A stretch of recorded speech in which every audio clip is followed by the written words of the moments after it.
Yá'át'ééh. Good morning, my relatives. Today is Tuesday, November 5th. I'm sitting here with my second cup of coffee. And yeah, I wanted to have a conversation. Unfortunately, I have a bit of a schedule change. I had hoped to talk with my co-author, Sing-Chan Ra, today, but due to a scheduling conflict, he will not be able to join me until Friday. And so we've pushed off our conversation about specifically about Unsettling Truths, the fact that today is the fifth year it was published back November 5th of 2019. But yeah, so I will be talking with Sing-Chan Ra on Friday. We'll be talking around noon Eastern time, 9 a.m. Pacific time. As you know, he's in Los Angeles. He's a professor at Fuller Seminary, so we have a 3-hour time difference. But yeah, I'm looking forward to a conversation with him on Friday. But I did still want to jump on and talk with you today, both about the fact that our book, the book we co-authored, Unsettling Truths, this book right here turns 5 today. And I want to talk to you about Election Day 2024 and maybe just a few tips about what we can do to not go crazy today.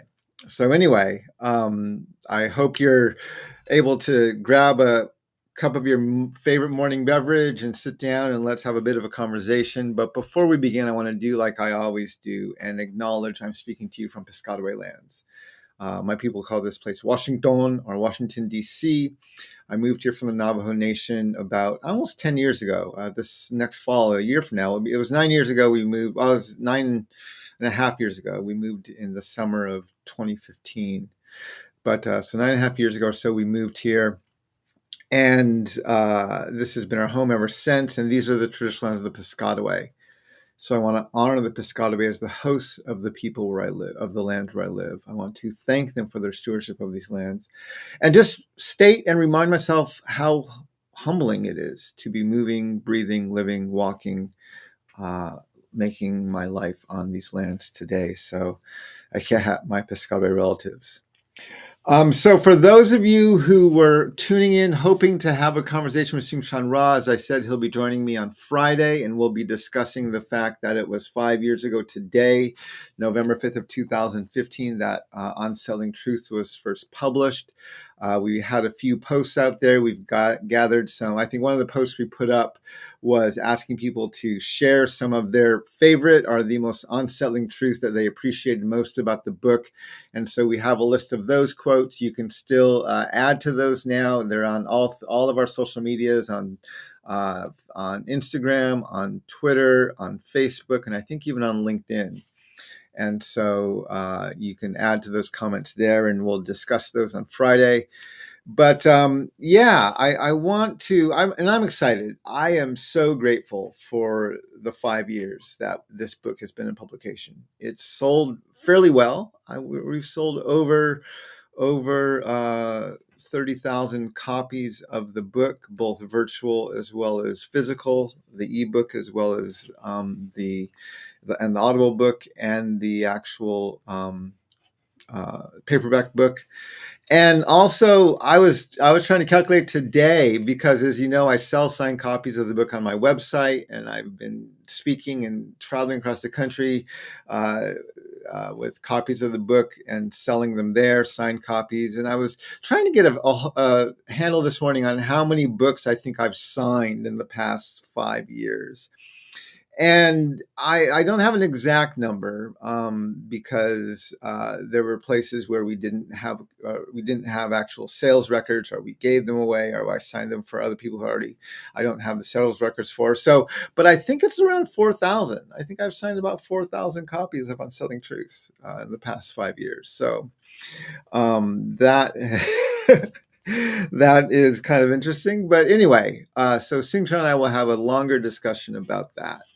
And about the sales of our book and our hopes for the book and what we've seen about the book in the past 5 years. And we'll discuss that on Friday. So Shandora, Yá'át'ééh, good morning.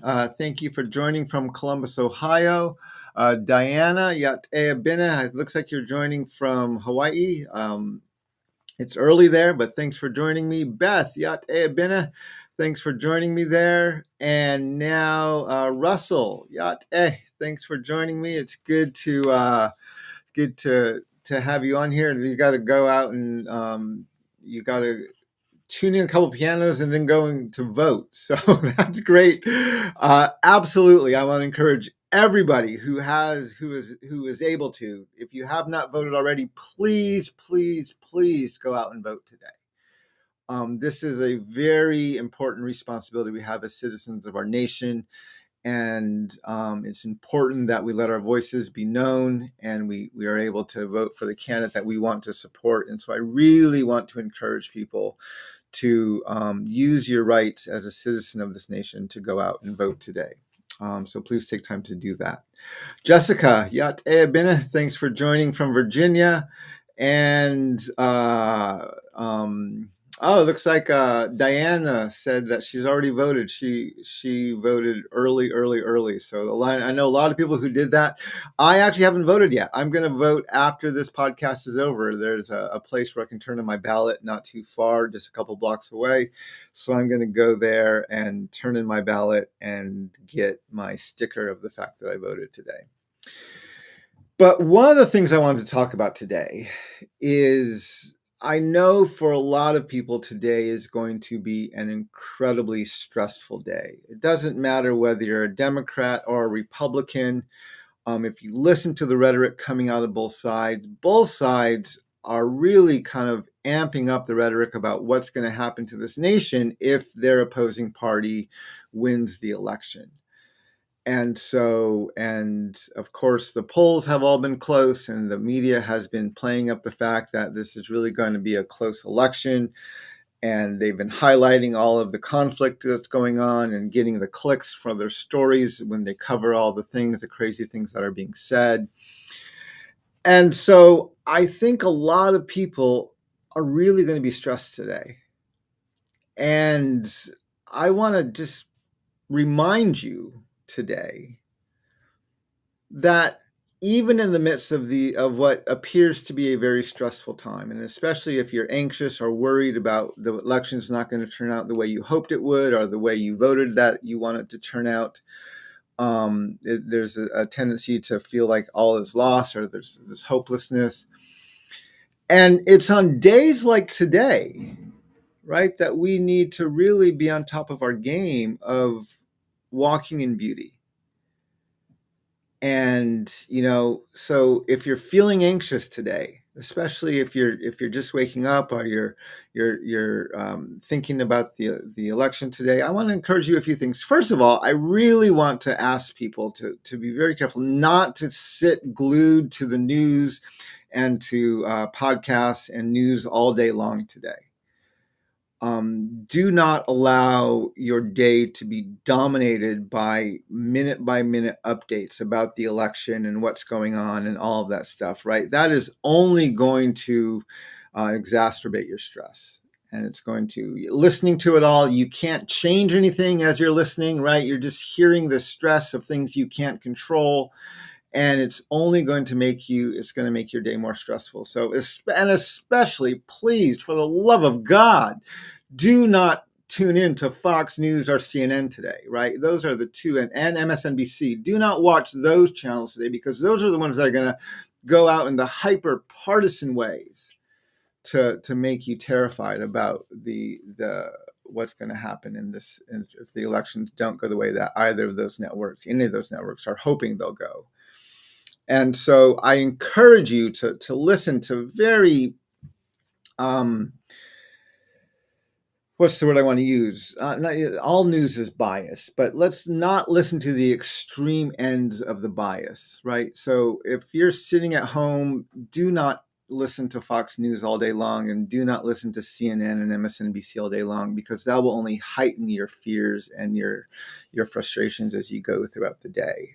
Those are the platforms of both political parties and the partisanness of our nation, and you don't want to be tuned into those stations today because it will only increase your anxiety and your fear.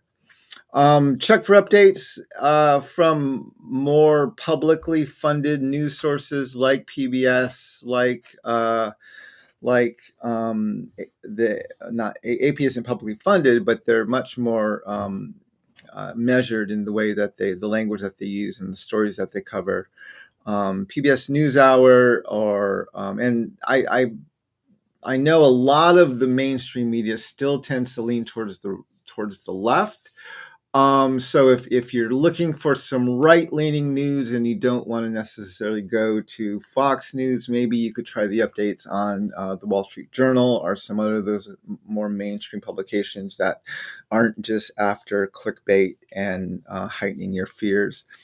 But anyway, be careful and be thoughtful and be intentional about where you get your updates about the election going on throughout the day. And focus on other things. And one of the things I want to also encourage us to focus on is on relationships today, right? I want to show you a picture. The other day on Sunday, actually, my wife and I did something we always say we should do more of, but we don't do it nearly enough, which is we went down to the National Mall and we found a bench and we just took some time to sit and chat. And we kind of had a little date, just hanging out on the mall.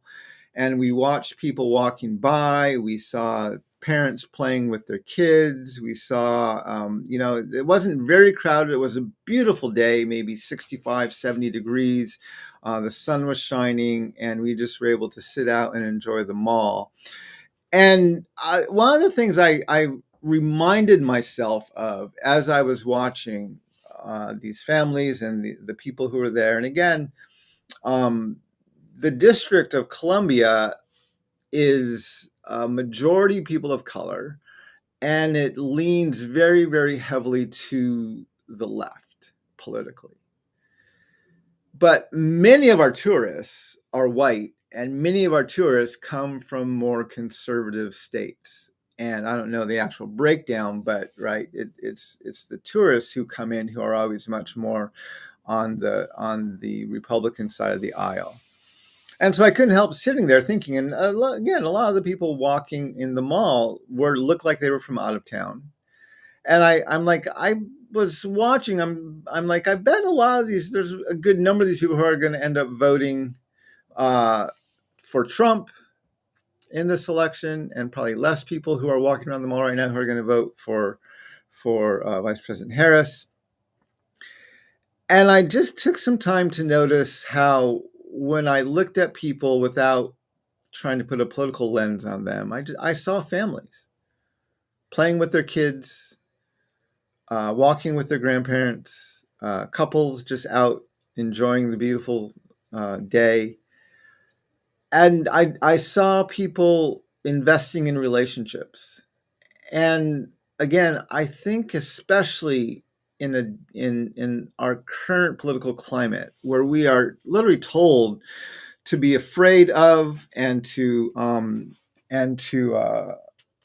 be afraid of and to not trust people on the opposing political parties, that we have to remind ourselves we're all human, we're all people, and we need to give one another the benefit of the doubt. And so I encourage you as you go throughout the day to look for evidence, look for reminders about even the people who are voting in opposition to you are still citizens of the same country, are still people, and are still just many are just trying to figure out what do we need to do, because there is a lot of opposition, there's a lot of division in our nation politically right now, and people are unsure what to do about that. And so again, I just want to encourage you to keep the humanity of everybody that you see at the forefront of your mind today, and to keep that. Don't let ourselves get distracted from that.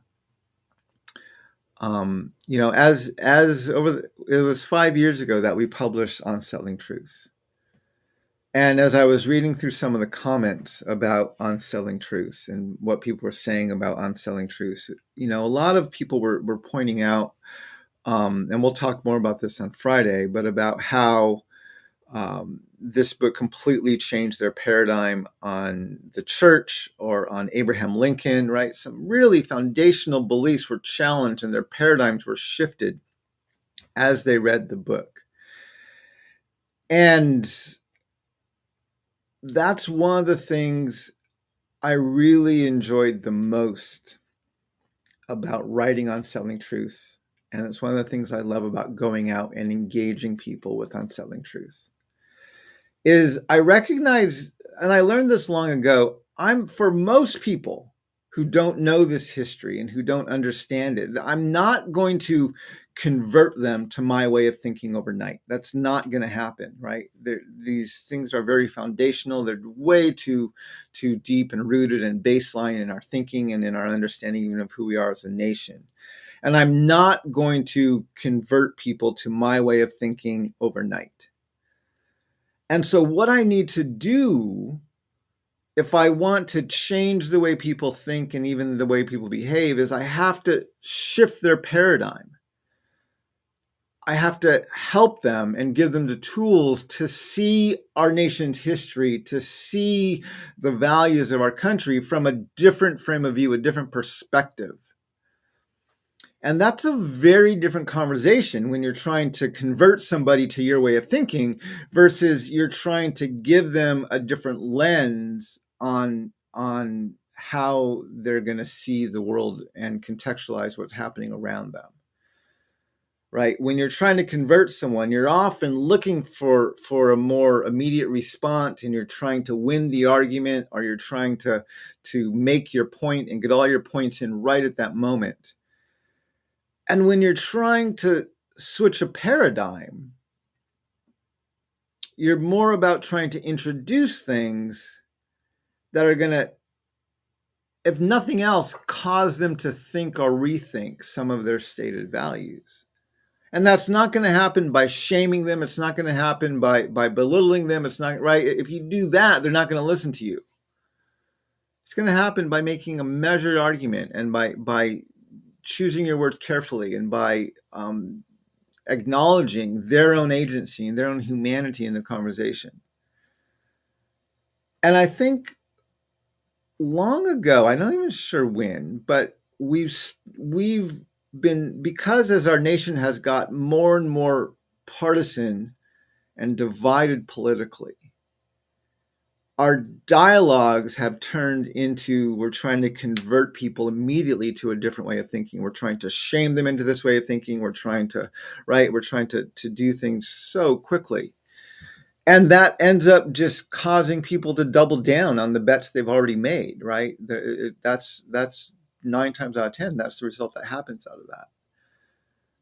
And so even if the election today doesn't go the way you hoped it would go, and even if your first inclination is going to feel despair at the end of the day, or maybe it does go the way you go, and your hope is going to, your inclination is going to be to rub it in to the people who voted opposite of you, right? Don't do that. Let's go measured in both ways. If the election goes the way you didn't want it to go, you have more work to do, right? We have to change the paradigm. We have to challenge thinking at a more foundational level. If it does go the way you want it to go, then a healthy response is not to rub your opponent's nose in it, but to recognize, yeah, we still have deep divides, and we still need to work to find a way to reach across the aisle and to have proactive, constructive conversations with people who we are opposed to politically. And so I want to encourage you today, and again, both parties are going to make this a zero-sum game for you, where if your opponent wins, everything is lost, and if you win, everything was gained. And that's not the reality of what's going on here politically. And so, yeah, I want to encourage you to remember that a lot of these issues are foundational level issues. A lot of our divisiveness comes because we're trying to convert people instead of trying to reshape or reframe a paradigm. And a lot of our most controversial actions come because we forget the agency and the humanity of the people who don't agree with us, whether we win or lose. And so I really want to remind everyone to keep all of these things in the forefront of your mind today. And one of the better ways to do that, I'm not saying ignore the election news today, but don't be glued to it. Don't let it dominate your day. And remember, at the end of the day, everyone who's predicting this and predicting that, they're all just guessing. They're literally guessing. They may have more stature, but they're guessing. They don't know. I mean, the pollsters have proven that in the past years, right? Where they were predicting one way and it goes the exact opposite way. So, yeah, don't allow your emotions to be played with by the media that 9 times out of 10 is not first and foremost concerned about accurately reporting the news. They're more concerned about getting clicks for their advertisers and selling ads to you. Like that's most of the media's highest priority. And so you have to remember, right? They're playing with your emotions, because when you're angry or when you're celebratory, that's when they're gonna have the best chance of selling you something. So anyway, those are a few tips.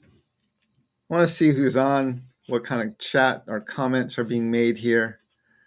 Susan Yá'át'ééh, thank you for joining from Piscataway lands as well. It's good to have you here. Maran Smith, Yá'át'ééh, thanks for being here. I use my TED Talk to help teach. I'm so grateful for that. I was just talking with my assistant the other day, and I get stopped a lot when I'm out speaking by people who comment on my TED Talk, my TEDx talk. I gave that about 6 years ago. And it's called We the People, the 3 Most Misunderstood Words in U.S. History. I'm going to share that link for you here for those of you who, I'm sure most of you have seen it, but for those of you who haven't, I'm going to put the link here in the chat right now. This is actually one of the tools I'm using more and more frequently to, especially when organizations invite me in to speak. And they want to kind of get people accustomed to what I'm going to be talking about. I often tell them, show them my TEDx talk. It's 19 minutes long. It's not completely overwhelming, but it does begin to really shape and shift your paradigm a little bit. And it's a great way to kind of say, yeah, these are the kind of things this discussion is going to be about. And so if you haven't seen my TEDx talk, I invite you to watch it. If you have seen it, I invite you to share it. It's a great tool to kind of bring people a bit more slowly into this conversation. And so, Mary Yá'át'ééh from New Mexico. I was just there a week ago, and I'm excited. It was really fun to be back on the Navajo Nation and between our 4 sacred mountains. So thanks for joining this morning, Mary, from New Mexico. But my relatives, I hope that you have a great day. I don't want to go too deep into the partisan arguments about the day. I'm much more concerned about making sure at the end of the day, no matter what side of the aisle you're on or who you ended up voting for, I want to make sure we remember that we're still a nation. We're still one nation. I remember it was several years ago. I was talking to someone up in the Northeast, and after one of my presentations, we were talking, and this was early, like late 2000 or 2017, 2018. It was sometime after Donald Trump was president, and it was It was after his election, and I had laid out some stuff on the Doctrine of Discovery and talked about some of the things politically. And at the end of my presentation, I was talking to this person, and Trump came up. The topic of President Trump came up, and they said, "Oh, I didn't vote for him. He's not my president." And I said to them, "Well, unless you renounced your citizenship, he absolutely is your president, right? Yeah, we get to vote in this country, but we don't get to deny who wins the election." Same thing with Republicans, right? So many of them denied that Joe Biden won the presidency. No, you don't get to live in that level of denial. You absolutely have the right to, and you get to vote for who you would like to be your president. But then you have to accept the fact that, okay, even if it didn't go the way you wanted to, your nation has elected someone who you didn't vote for. And you can't just say they're not my president, because they absolutely are. And again, unless you're going to renounce your citizenship. And so that's why we need to find a way of, just because the election goes one way or the other, that has no impact on, you don't get to choose your president at that point. You voted for them, but you don't get to choose an alternative winner, right? You have to accept who won and who lost the election. And so that's what I'm most concerned about today. I'm really desiring to see us practice better walking in beauty with one another, regardless of how people voted. And so that's my encouragement to you today, my relatives. Let me look through my comments, see if I've missed anything else. I think that's all the comments I see right now. Well, anyway, my relatives, I'll be back on Friday with my co-author, Seung-Chan Ra. We'll be talking more about the 5 years that Unsettling Truths has been out, and some of the stories of when we were writing it, as well as stories of conversations we've had and discussions we've had since it's been published. Having that book published has really deepened and given me a better understanding of how to engage in a dialogue, and even how to try to change and shape a national dialogue when it's not just that people don't agree with you, but they see the world in a completely different framework or paradigm than you see it. And that's when you realize this is not just about converting people overnight. This is about shifting a paradigm that could easily take days, months, even years for that to begin to show some benefit. So anyway, my relatives, I appreciate all of you. If you want to continue to support my work to keep my voice as independent as possible, one of the best ways to do that is to sign up and join my Patreon.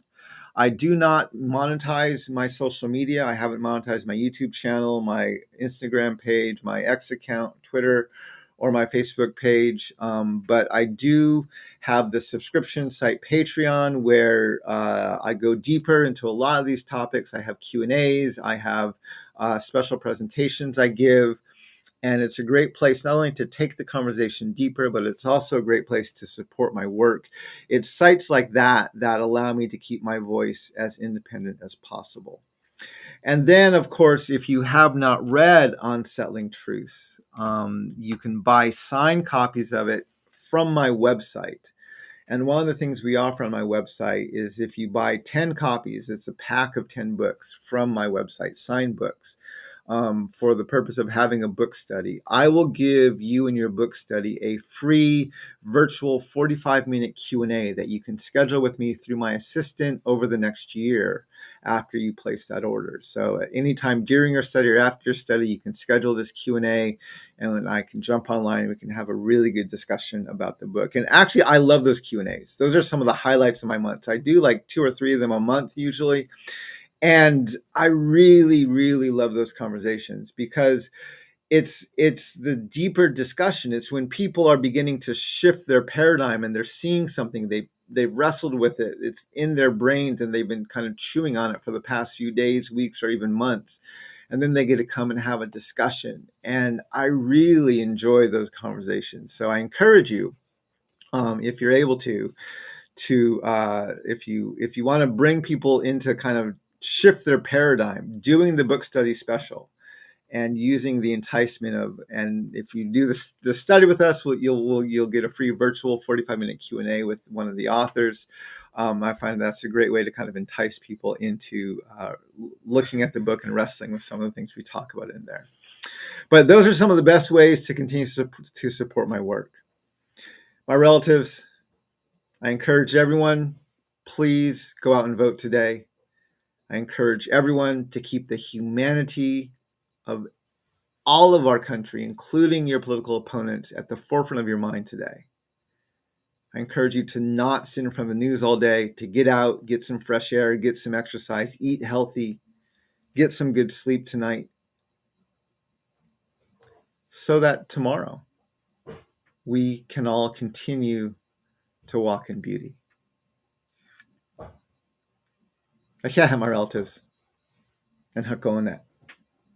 Walk in beauty, and may we all learn how to walk in beauty together.